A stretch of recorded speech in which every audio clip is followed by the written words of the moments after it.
Gracias, muy amable. En primer lugar, agradecer al Ex Academy Perú que siempre realiza las investigaciones correspondientes y diserta sobre temas interesantes, temas relevantes. También de igual forma agradecer al Colegio de Abogados del Cusco que está presente en mejorar y en capacitar a su comunidad académica.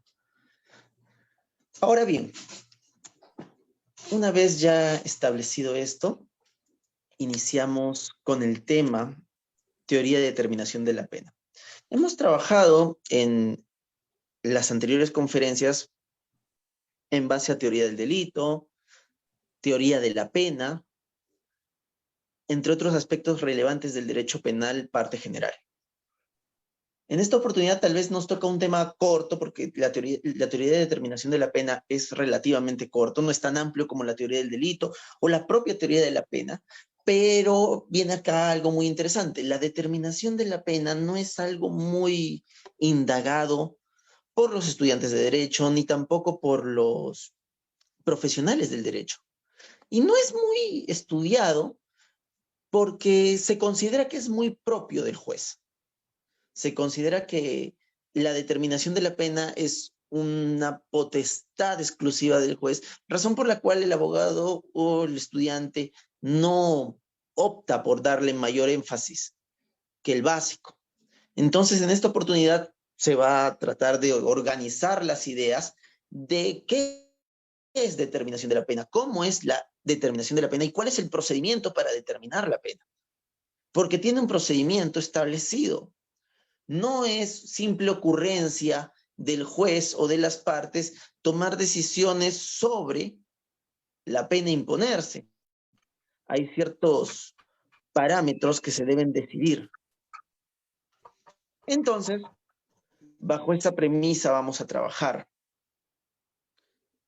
Tenemos que tener en cuenta de igual forma la diferenciación que existe entre la teoría de la pena y la teoría de determinación de la pena. La teoría de determinación de la pena existe exclusivamente para poder individualizar en el marco de la teoría de la pena que pueda estar dirigida la normatividad o la política criminal en el país, en un país. Entonces, en nuestro caso vamos a conocer un poco más cómo se desarrolla la teoría de la determinación de la pena. ¿Qué se entiende por determinación de la pena? Bueno, la determinación de la pena es una consecuencia jurídica de un delito en relación de que el sujeto infractor tendrá que asumir su responsabilidad frente a hechos delictivos. Tiene que existir un delito, un hecho delictivo para hablar de pena y para poder realizar una determinación de la pena.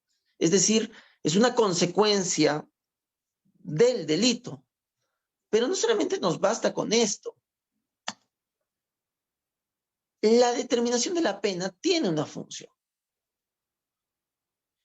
Y esta función es identificar y medir las dimensiones cualitativas y cuantitativas de las consecuencias jurídicas. Es decir, y acá hago un pause, y es decir, establecer las cualidades determinadas en relación al hecho y al sujeto para poder establecer una pena. Y las cantidades a establecer, numéricas, a establecer de la pena, porque aquí vamos a entrar en algo muy interesante. La determinación de la pena es un procedimiento en parte numérico, aquí en el Perú. Sí, es un procedimiento en parte numérico. Se establece a través de un procedimiento relativamente matemático, entendido como el sistema de tercios. Entonces, estas dimensiones cualitativas y cuantitativas de las consecuencias jurídicas se establecen para ver cuánto le corresponde aplicarse de pena a un sujeto determinado. Es un claro ejemplo que siempre menciono a mis alumnos cuando hablamos de teoría de la pena y teoría de la determinación de la pena. Existen varios sujetos que cometen el mismo hecho y el mismo tipo penal. en un mismo caso.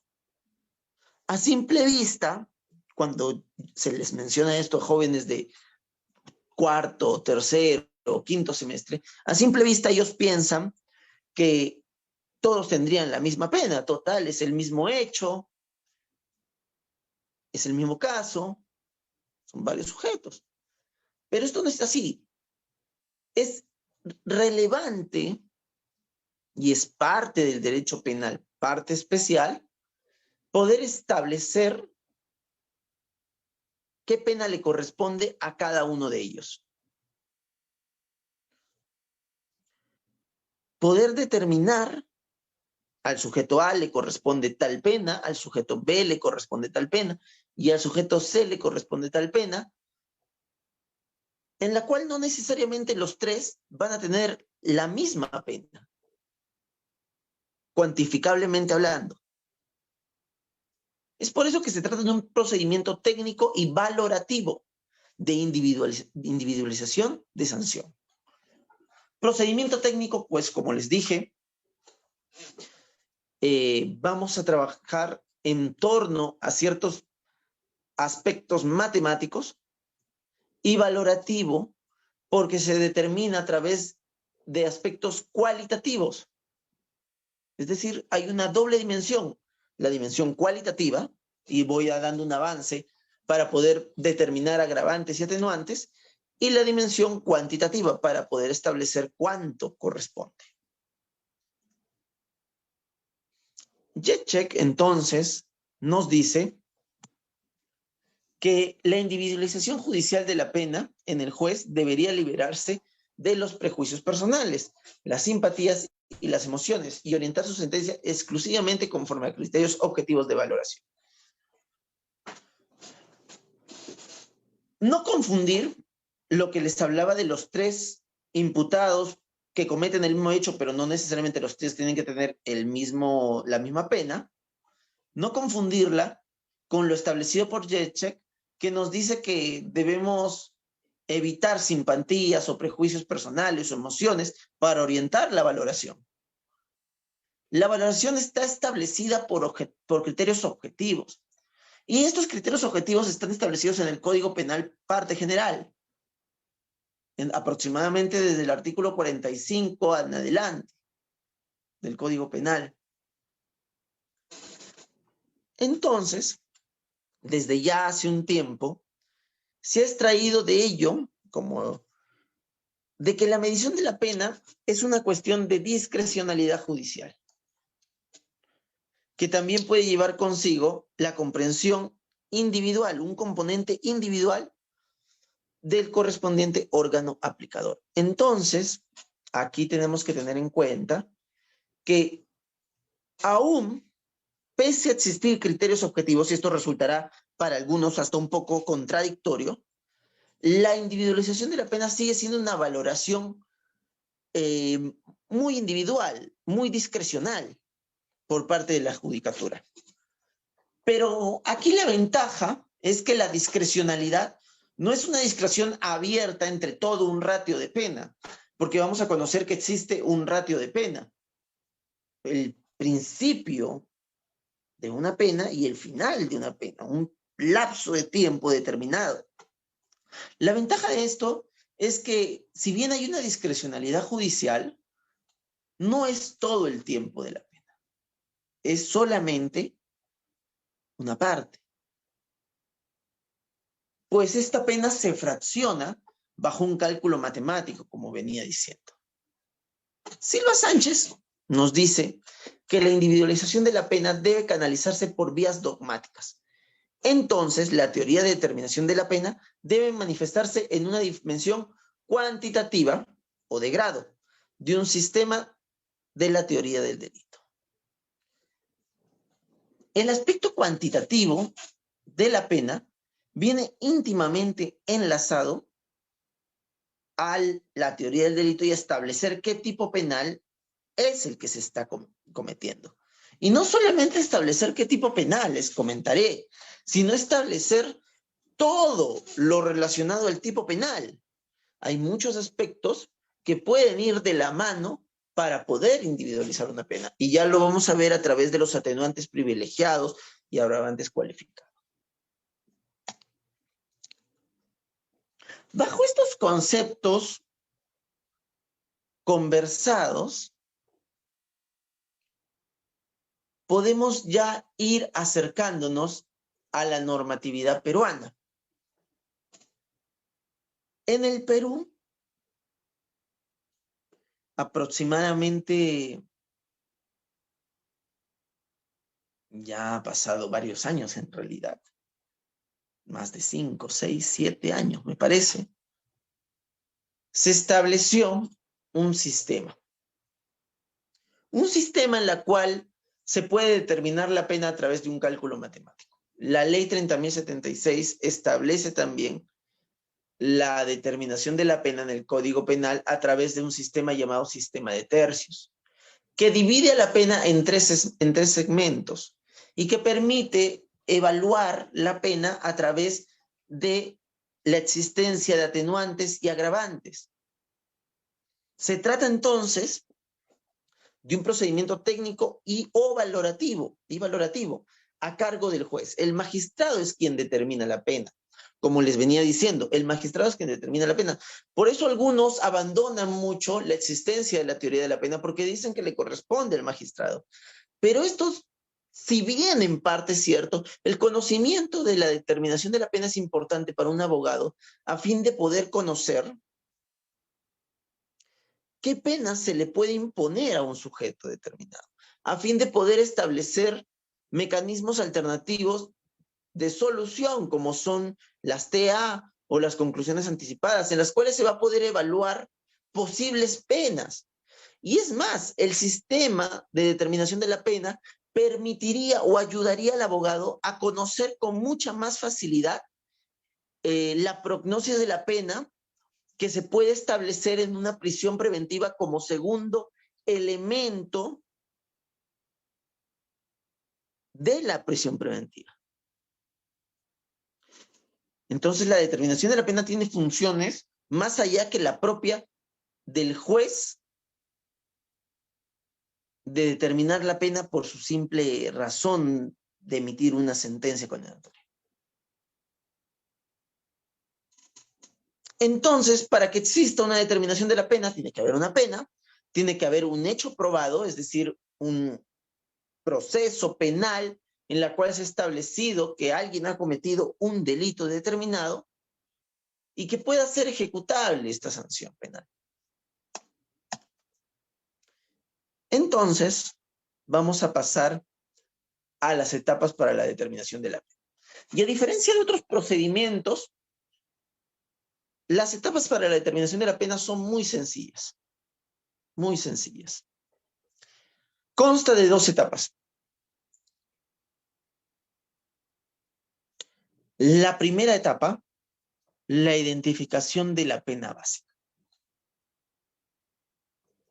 Es la etapa relativamente más sencilla, porque la segunda etapa es un poco más compleja.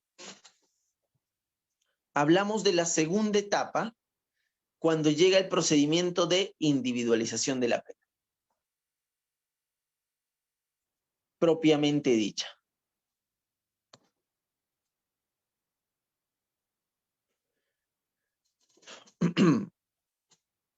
Entonces espero que me estén siguiendo el hilo, porque acá sí ya va a empezar lo interesante que viene a la determinación de la pena. Vamos con la primera etapa, identificación de la pena. Se establece, para poder realizar una identificación de la pena, se establece un espacio o un marco punitivo que tiene un límite o un mínimo y un máximo o límite final. Esta identificación de la pena tiene etapas también. Primera etapa, dentro de la identificación de la pena, establecer el tipo penal. Se dan su tiempo y ven qué tipo penal es. Hurto agravado, por ejemplo, robo agravado, violación sexual de mayor de edad, tráfico ilícito de drogas, el tipo penal que ustedes consideren. Bueno, Una vez que establecen qué tipo penal es, su segundo rol para identificar la pena es conocer la pena. ¿Qué pena está impuesta en el Código Penal? Vamos a imaginar en el ejemplo, tenemos a hurto agravado. La pena es no menor de 3 ni mayor de 6. Esa es la pena que conocen. Y acá viene algo más interesante, determinar el ratio de la pena. Y hago pausa acá. Cuando hablamos del ratio de la pena es el lapso de tiempo que es desde el extremo mínimo hasta el extremo máximo de la pena. Si es no menor de 3 ni mayor de 6, el ratio de la pena son 3 años. De 3 a 6, 3 años. Vamos a imaginar que es un homicidio simple, no menor de 6 ni mayor de 20. El ratio de la pena es 14 años. Entonces, ese es el primer aspecto para poder determinar la pena. Establecer el tipo penal, conocer la pena de ese tipo penal y determinar la ratio de la pena de esta pena que se ha establecido. Y perdón si repito mucho la palabra pena, pero no se puede obviar esta palabra para este tema. Entonces, una vez que han determinado la ratio, en este caso son 3 años, en el de hurto agravado, podremos llegar al segundo aspecto. Convertir en meses, mil perdones, mis gatitos están volviéndose locos, no sé qué ha pasado, se han asustado con algo seguro. Después de determinar la pena en años, un segundo paso, y es un paso que muchos obvian, es convertir esta pena en meses. Convertir la pena en meses. Por ejemplo, en el ejemplo que estamos dando, hurto agravado, la pena que se está dando son 3 años. En meses sería 36 años. 36 meses, perdón. 36 meses. Pero acá viene la pregunta, doctor Omar, ¿y por qué tendríamos que convertirlo en meses? El sistema de tercios genera una división entre 3 de la pena. Aquí en el hurto agravado que les puse el ejemplo, la ratio es de 3 años, la conversión es muy sencilla. Un año, 3 años divididos en 3, es decir, un año, un año, un año. 36 meses, 12 meses, 12 meses, 12 meses. Un segundito, discúlpenme.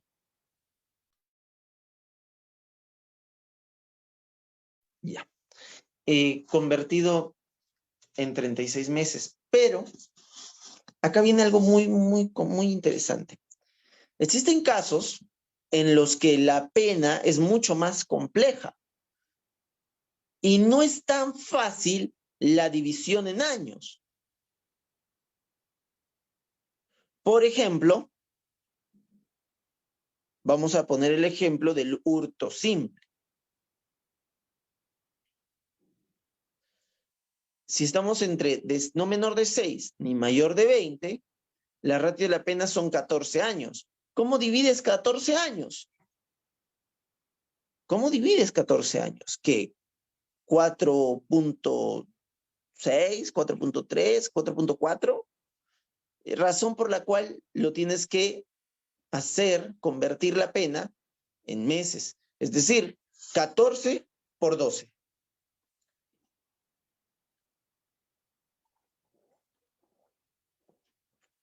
Mil perdones. 14 por 12. 14 años por 12 meses, obtendrás el ratio de pena en meses. Vuelvo a repetir esto con la finalidad de poder generar la división con mucho más facilidad. Permite generar la división con mucho más facilidad.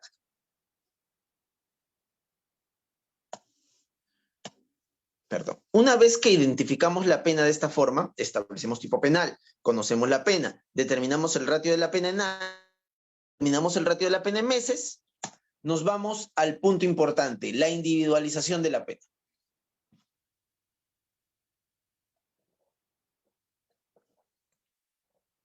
De la ponencia, esta es la parte más importante y les pido que me presten mucha atención. Les he generado este gráfico para que puedan entenderlo con mucho más facilidad. Estamos trabajando con el hurto agravado. No menor de 3, ni mayor de 6. La ratio de la pena, 3 años. Lo vamos a dividir en tercios. Primer tercio, segundo tercio, tercer tercio. También lo vamos a llamar, tal como lo llama el Código Penal, tercio inferior, tercio intermedio y tercio superior. Ahora bien, dirijámonos al ejemplo que inicialmente pusimos. El hurto agravado. El hurto agravado tiene no menor de 3 ni mayor de 6. Aquí lo estoy poniendo en años para que sean de comprensión, pero lo más lógico es dividirlo en meses, sobre todo cuando es una pena en la cual la división no es tan sencilla en años. Aquí esta es muy sencilla en años, sobre todo un ejemplo.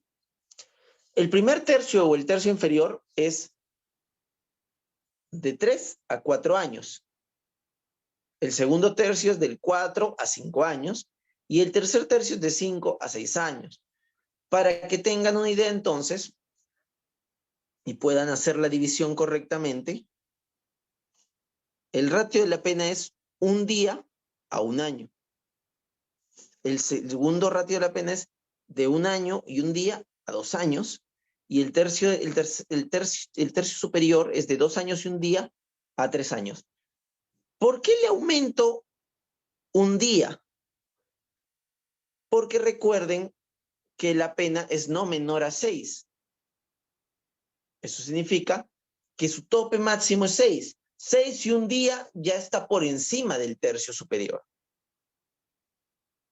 Entonces, permitir una división correcta de esto es mucho más eficaz. Ahora bien, cuando hayan generado la división de cada tercio, tienen que establecer lo que el Código Penal nos permite comprender. Sobre el primer tercio o tercio inferior, aparecen los primeros aspectos. Cuando no existen atenuantes ni agravantes o concurran únicamente circunstancias atenuantes. Cuando no existe absolutamente nada, es decir, no hay ni agravantes ni atenuantes, la pena se puede interponer en el primer tercio. Es decir, de 3 a 4 años.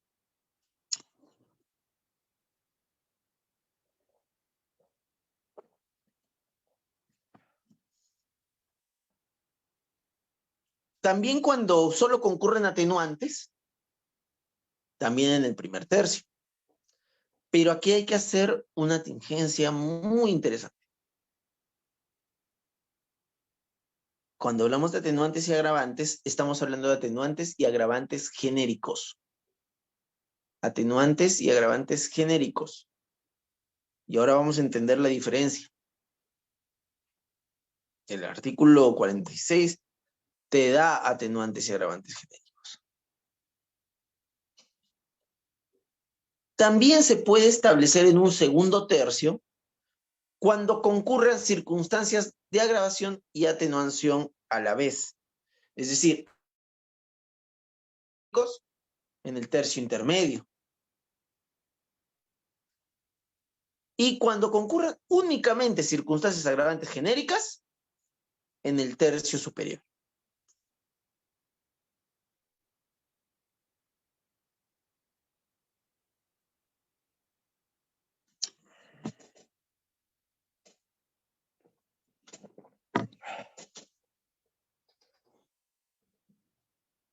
Ahora bien, aparte del tercio inferior, tercio intermedio y tercio superior, hay que conocer un par de términos más. El por debajo, es decir, más abajo del tercio inferior, como ven en este cuadrito, menos de 3 años. Ese es por debajo del tercio inferior. ¿Y a quiénes se les impone este tipo de pena? A los que tienen atenuantes privilegiados, que ya vamos a ver quiénes tienen atenuantes privilegiados. Pero luego, si vamos para este lado, vamos a conocer por encima del tercio superior. ¿A quiénes aparece esto por encima del tercio superior? Son los que tienen agravantes cualificados. Los tienen por encima del tercio superior. Y ahora, ¿qué pasa si tienen atenuantes privilegiados y agravantes cualificados? Pues se da en el límite de la pena básica. Es decir, regresamos a lo básico del tipo penal. No menor de 3 ni mayor de 6. Primer tercio. En un hurto agravado, por ejemplo, de 3 años a 4. A un día antes de 4 en realidad. Según del tercio intermedio, de 4 a 5, a un día antes de 5. Perdón, a un día antes de 5. Y de 5 a 6 el tercio superior. Aquí tenemos los 3 tercios. Menor a 3 años, tercio debajo del tercio inferior. Superior a los 6 años, por encima del tercio superior. Durante toda la pena, de entre 3 a 6, límites de pena básica. Ahora bien, este ejercicio matemático de división de pena en torno a años o a meses se puede hacer con cualquier tipo penal, con cualquier pena. ¿Se vuelve más complejo? Pues le comento que sí. Se vuelve mucho más complejo, sobre todo cuando existen ciertos números difíciles. Pero todo matemáticamente es posible, porque ¿qué pasa si, doctor, qué pasa si no es divisible en meses? Primero no es divisible en años, luego no es divisible en meses, pues tendrás que convertirlo a días y se tendrá que dividir, pero siempre respetando los tercios. Dividir toda la pena en 3. Establecer un extremo mínimo, establecer un extremo máximo y establecer 3 tercios. El extremo mínimo, 3 años, extremo máximo, 6 años.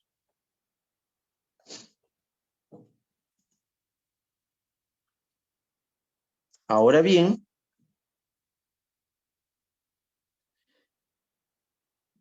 teniendo en cuenta esto, ya sabemos cómo se individualiza la pena, tenemos que tener en cuenta cuándo aparecen las atenuantes privilegiadas y cuándo aparecen las agravantes cualificadas. Antes de esto, pasamos a las atenuantes generales. El Código Penal establece ciertas atenuantes generales. Ojo aquí, no pueden ser subsumidas cuando ya se encuentran dentro del tipo penal. No pueden ser subsumidas cuando ya se encuentran dentro del tipo penal. Vamos a encontrar hechos típicos en los cuales dentro de sus propios tipos penales te permite entender algunas circunstancias como las que están establecidas en las atenuantes generales o agravantes generales o atenuantes privilegiadas o agravantes cualificadas. Pero si no se encuentra, se puede utilizar. Primera atenuante general, carencia de antecedentes penales. Aquí no te hablamos nada de reincidencia o habitualidad o otro semejante, sino que no cuenta con antecedentes penales. No hay la posibilidad, nunca ha tenido ninguna sentencia. Obrar por móviles altruistas o nobles, es decir, en beneficio de un tercero puede ser. Obrar en estado de emoción o temor. La influencia de apremiantes circunstanciales a personas o familiares en la ejecución de la conducta punible. Procurar voluntariamente después de consumado el delito la disminución de sus consecuencias, es decir, una vez que se consuma el delito después de pasar por un intercriminis, buscas disminuir las consecuencias del daño, reparar voluntariamente el daño ocasionado o las consecuencias derivadas del peligro generado, Es decir, voluntariamente, antes de que se te sea obligado, tratas de reparar el daño. Presentarse voluntariamente a las autoridades después de haber cometido el hecho punible para admitir la responsabilidad. Y la edad del imputado en tanto que ella hubiera influido en la conducta punible. Aquí cuando hablamos de edad del imputado, no debe ser las edades establecidas por la atenuante privilegiada establecida en el artículo 21. Responsabilidad restringida. No, acá hablamos de una edad de influencia que no está establecida en la responsabilidad restringida.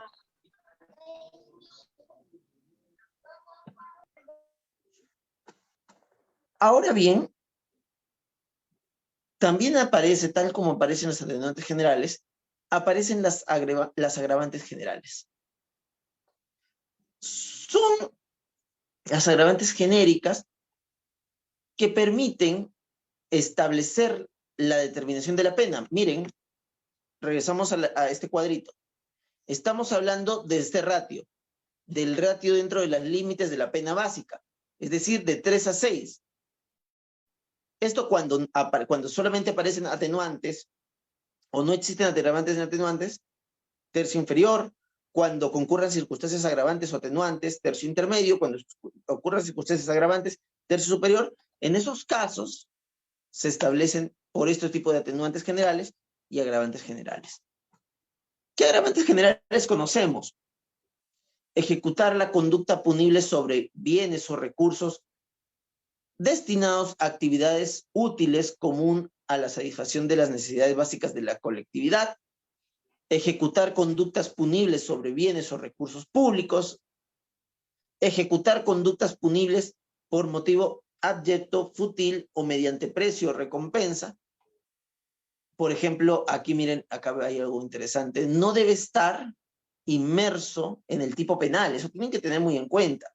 No pueden subsumir agravantes sobre agravantes. Si ya existe el delito que se genera sobre bienes públicos, por ejemplo, un peculado, ya no le puedes generar el agravante general. Ya no se puede duplicar agravantes.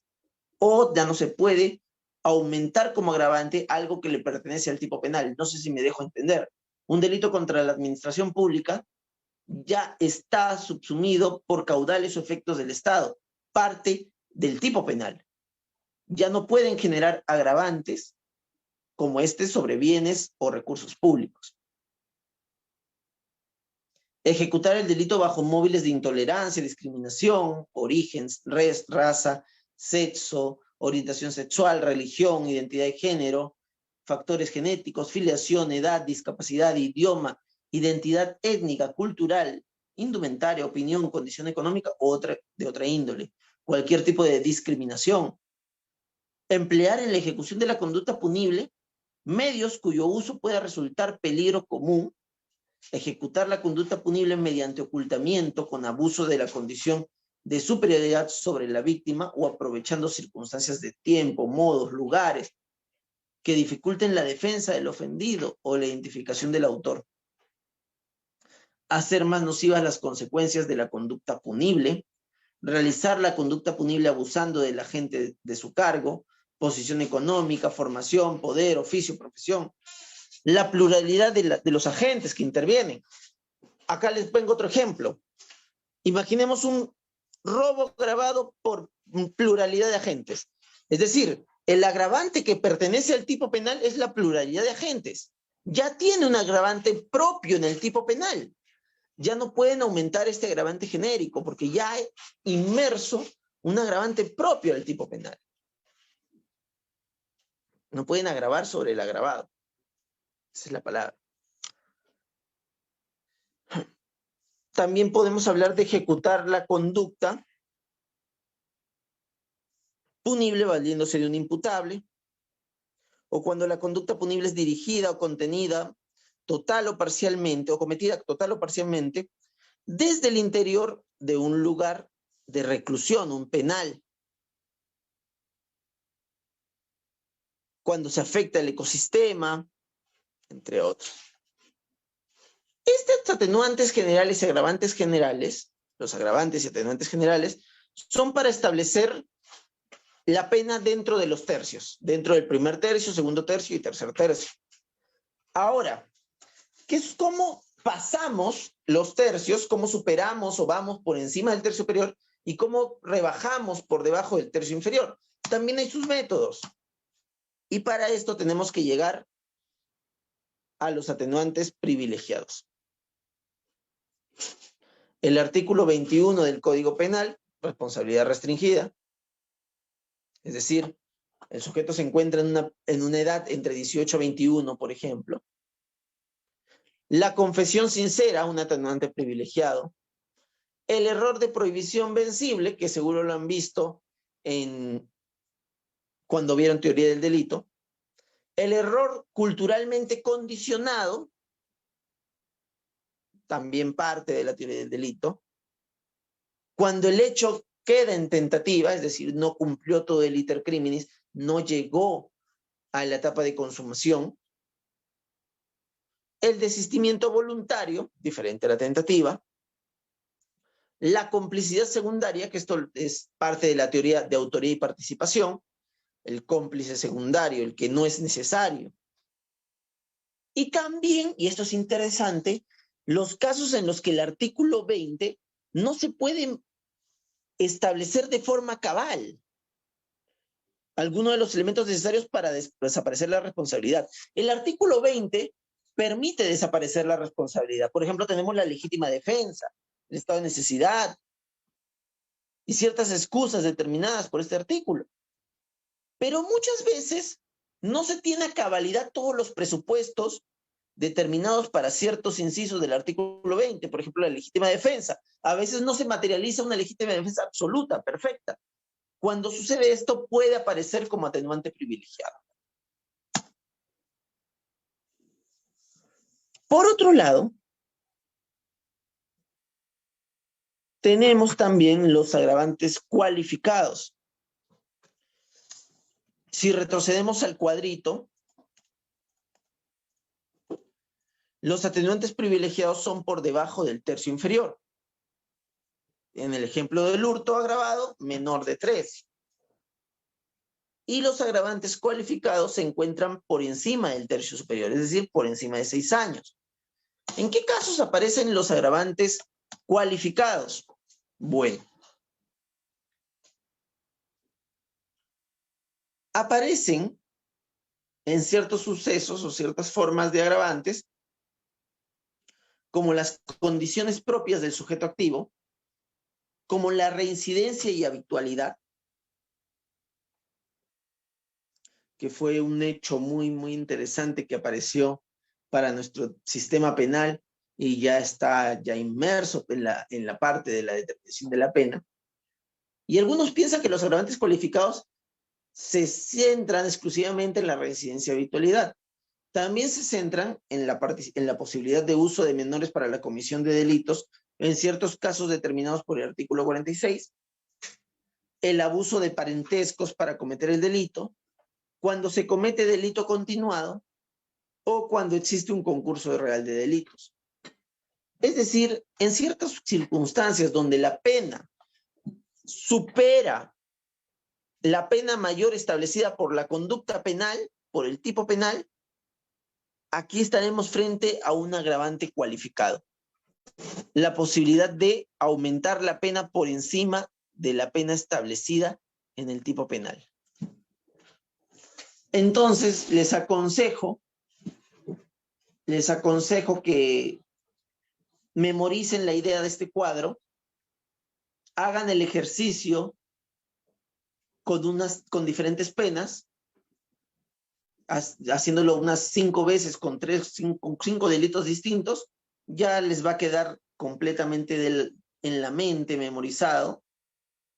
Dividir en 3, establecer un extremo mínimo, establecer un extremo máximo, poder establecer un tercio inferior, un tercio intermedio, un tercio superior dentro de los límites de la pena básica, pero para hacer esto tienen que identificar la pena. Es un procedimiento relativamente sencillo, pero que a veces se complejiza más Una, por la pena; dos, tal vez porque el abogado no está muy familiarizado con las matemáticas, probablemente; y tres, porque es algo relativamente nuevo, no tiene tantos años, es parte de nuestro sistema penal de la parte general desde la ley 30.076. Pero considero, ya yéndonos a una consideración personal, considero que este procedimiento de determinación de la pena que utilizamos en la actualidad permite disminuir en parte la discrecionalidad del juez. Es decir, sirve como un garante para que el juez no exceda sus atribuciones. No pueda, cuando le dé la gana, poner una pena muy alta o poner una pena muy baja. Y si no, irse bajo criterios objetivos ya establecidos a través de agravantes o atenuantes generales o agravantes cualificados o atenuantes privilegiados. Te lo permite.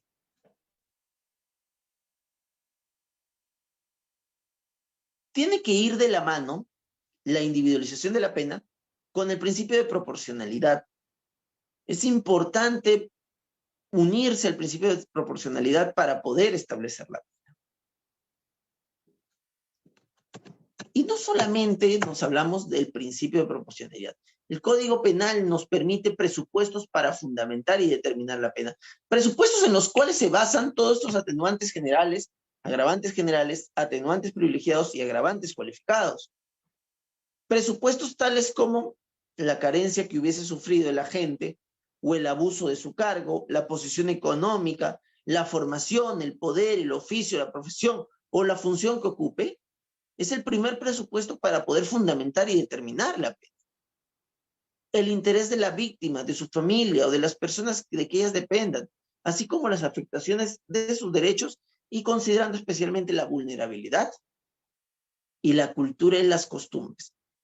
Según el Código Penal, estos tres elementos permiten llegar a fundamentar y a determinar la pena. Claro, de la mano con todo lo hablado anteriormente. Para ya ir concluyendo, el procedimiento de determinación de la pena se divide en dos: identificación de la pena, individualización de la pena. La identificación de la pena se divide en cuatro: establecer el tipo penal, conocer la pena, determinar la ratio de la pena y establecerla en meses. La individualización de la pena es un procedimiento matemático tanto cualitativo como cuantitativo para poder establecer los límites en los cuales se puede imponer la pena. Recuerden que se tiene que generar una división entre 3 del ratio de la pena absoluta o dentro de los límites de la pena básica.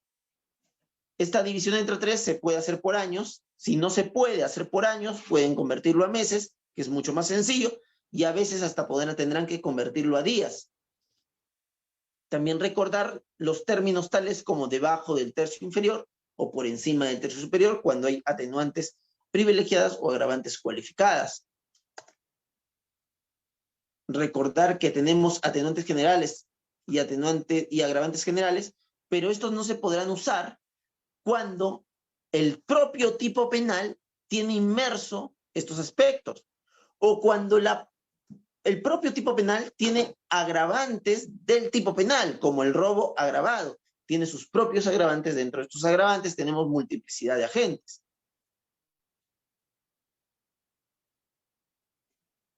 Espero que les haya parecido interesante. Vuelvo a repetir, no es algo muy largo, no es extensa la determinación de la pena. Hemos tocado al inicio conceptos para que se pueda entender un poco más a dónde nos dirigimos.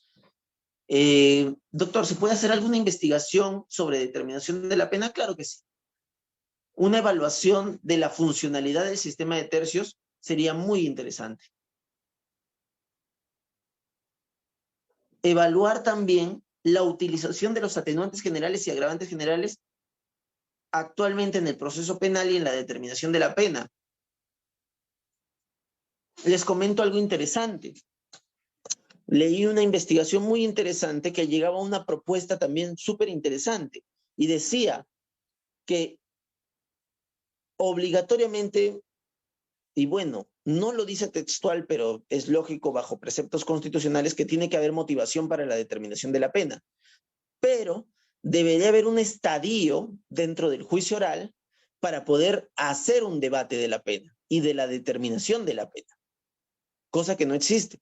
Pero sería interesante hacer un estadio dentro del juicio oral para el debate de la pena. Es una propuesta de un tesista que conocí hace muchos años que me parecía interesante, porque imagínense en un juicio oral poder al final, así tú solicites la absolución o no, poder debatir qué tan correcta está la pena imputada y qué agravantes generales o qué atenuantes generales podemos encontrar. Muchas veces no son todos utilizados, son olvidados, pero es deber nuestro también impulsarlos y generar la funcionalidad de este sistema que viene cursándose en nuestro proceso penal, tan estudiado por muchos de nosotros. Sin ningún otro aspecto, espero que les haya gustado. Quedó siempre óptimo para ustedes, no sin antes agradecer su tiempo por participar en esta ponencia y no sin antes agradecer a Lex Academy por la voluntad de hacer este tipo de eventos siempre y son muy, muy interesantes y permiten el desarrollo de los jóvenes alumnos y de los abogados en diferentes aspectos. Entonces, con esto concluimos. Muchas gracias por su atención.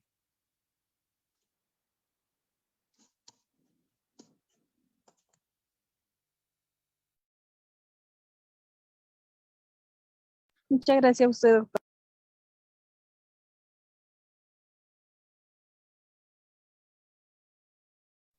Muy bien, doctor, muchas gracias.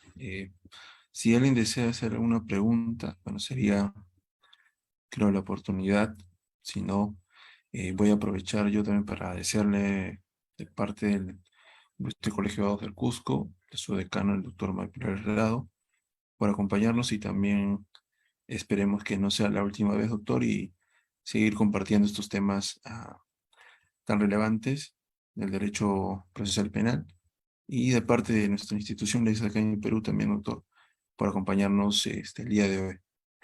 Bueno, parece que ha quedado todo claro. Igual vamos a compartir esta clase en el canal de YouTube para que puedan revisarlo cuantas veces que deseen.